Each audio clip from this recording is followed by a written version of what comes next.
الفيديو غادي نهضروا على التسلسل الزمني ديال غزة من العهد العثماني إلى يومنا الحالي، أي إلى معركة طوفان الأقصى.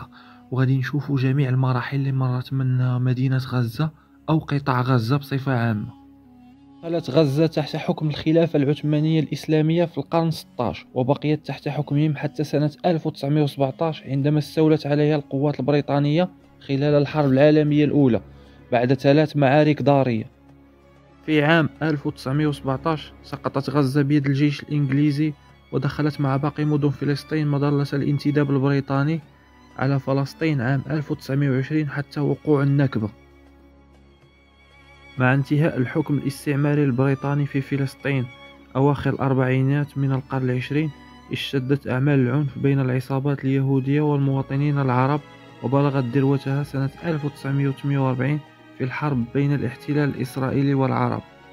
وسيطر الجيش المصري على شريط ساحلي ضيق يمتد 40 كيلومتر من سيناء حتى جنوب عسقلان، ولجأ عشرات الآلاف من الفلسطينيين الذين هجروا من قراهم إلى هناك. الخمسينات والستينات، سنوات الحكم العسكري المصري. سيطرت مصر على قطاع غزة لعقدين تحت حكم عسكري، وسمحت للفلسطينيين بالعمل والدراسة في مصر. وشن الفدائيون الفلسطينيون والعديد منهم من اللاجئين هجمات داخل فلسطين المحتلة ما دفع الاحتلال الإسرائيلي للرد.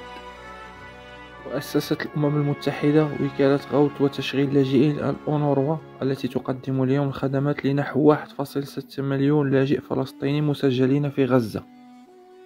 The Israelis entered Gaza on Tuesday lunchtime, halfway through the second day after what they described as a brutal battle.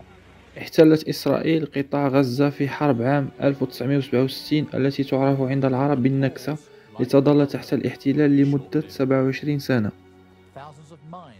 وقد صادرت سلطات الاحتلال مساحات شاسعة من أراضي غزة وأقامت عليها العديد من المستوطنات. كانت مساحة المستوطنات الإسرائيلية في قطاع غزة تبلغ تقريبا 155 كيلومتر مربع. سنة 1987، أي بعد مرور 20 عام على حرب 1967، اندلعت الانتفاضة الأولى بعد أن اصطدمت شاحنة إسرائيلية بمركبة تقل عمالا فلسطينيين في مخيم جباليا بغزة، مما أدى بوفاة 4، وتلا ذلك احتجاجات ألقى خلالها المتظاهرون الحجارة وإضرابات وإغلاق الأنشطة.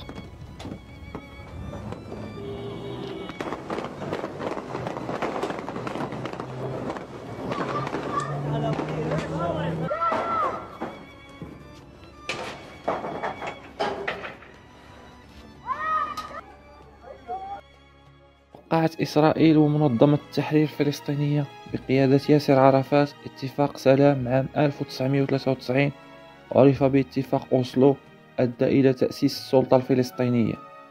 ومنح الفلسطينيون بموجب هذا الاتفاق المؤقت ولأول مرة سيطرة محدودة في غزة وعلى أريحة في الضفة الغربية.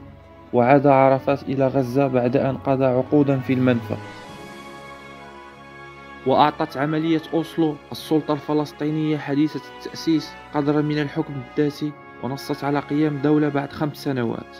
لكن ذلك لم يحدث قط، واتهمت إسرائيل الفلسطينيين بالتراجع عن الاتفاقات الأمنية، وغضب الفلسطينيون من استمرار بناء المستوطنات الإسرائيلية.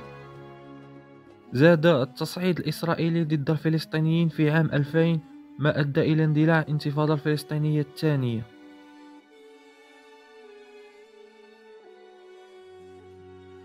ومن بين الخسائر في تلك الفترة الأضرار التي لحقت بمطار غزة الدولي الذي افتتح عام 1998، ونظرا لأنه كان رمزا لآمال الفلسطينيين في تحقيق الاستقلال الاقتصادي، كانت إسرائيل تعتبره تهديدا أمنيا، ولذلك دمرت برج المراقبة والمدرج. وفي غشت من سنة 2005 سحبت إسرائيل جميع قواتها ومستوطنيها من غزة، ثم طوقت القطاع بالسياج كامل لفصله عن العالم الخارجي.